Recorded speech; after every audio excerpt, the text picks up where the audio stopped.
നമ്മള് ഒരു സഹായം ചെയ്ത ഒരു വ്യക്തി, അതായത് അദ്ദേഹത്തിന് വേണ്ടി ദുആ ചെയ്യാൻ വേണ്ടി ആവശ്യപ്പെട്ടാൽ അതെന്താണ് അതിൽ ഇസ്ലാമിക വിധി എന്നൊന്ന് അറിഞ്ഞാൽ അൽഹംദുലില്ലാഹ് റാഹത്തായിരുന്നു.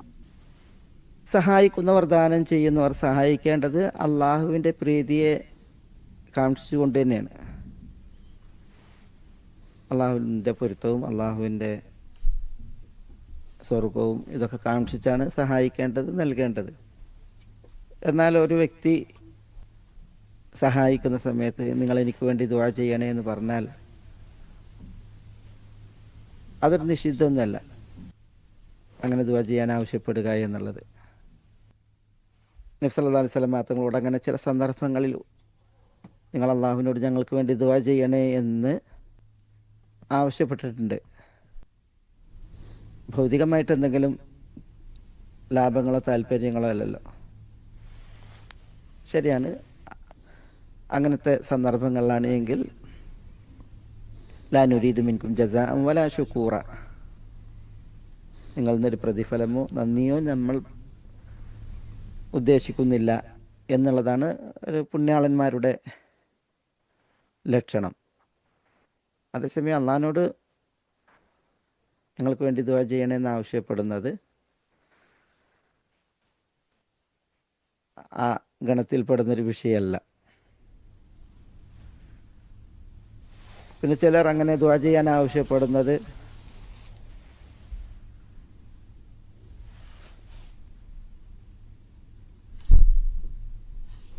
നിരുത്സാഹപ്പെടുത്തിയിട്ടുണ്ട്. അത് തവക്കുലുമായൊക്കെ ബന്ധപ്പെട്ടാണ്. ഓരോരുത്തരും താങ്കൾക്ക് വേണ്ടിയിട്ട് ദുആ ചെയ്യുക എന്നുള്ളതാണ് വേണ്ടത്, മറ്റുള്ളവരെ ആശ്രയിക്കാതെ എന്ന നിലക്ക്. അതും വിലക്കപ്പെട്ട വിഷയമൊന്നുമല്ല, ദുആ ചെയ്യാൻ മറ്റുള്ളവരോട് ആവശ്യപ്പെടുക എന്നുള്ളത്.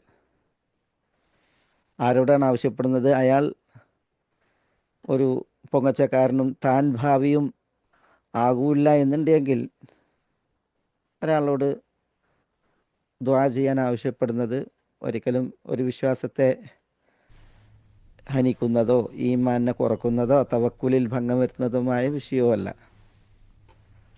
അങ്ങനെ ദുആ ചെയ്യാൻ ആവശ്യപ്പെടുന്ന അവസ്ഥ പൂർവികരിൽ നിന്നുണ്ടായിട്ടുണ്ട്. ഹജ്ജ് ചെയ്യാൻ പോകുമ്പോൾ സഹാബികൾ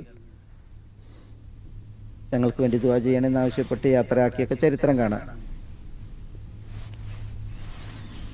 ഇതാണ് അതിൽ പറയാനുള്ളത്. അല്ലാഹു അഅലം.